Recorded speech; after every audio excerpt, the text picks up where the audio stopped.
Well, we're here with the new junior world champions, 470s, Simon Sivitz, Košute, and Jaša Farneti. Yes. Simon, you've trained hard for this and you've dominated this whole regatta.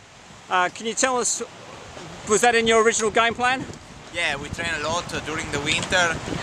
We made 3 sections of training with Olympic guys and ladies who goes to the Olympic Games for Italy, and we prepare this championship all the year, and we are very happy for these results. Yes, we're very happy with these results. I think that in this week we sailed very good.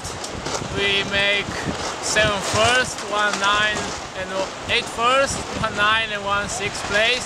So I think that was very good week.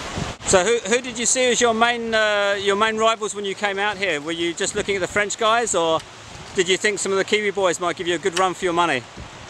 Yeah, of course. There is also some Kiwi goods boats. We know the Olympic candidate for New Zealand for the Olympic Games, and I think that they are very good. Fantastic. Guys, well listen, you've done a great World Championship. Awesome performance. It was fantastic watching you out on the water. Well done to both of you. You deserve it. Thank you very much.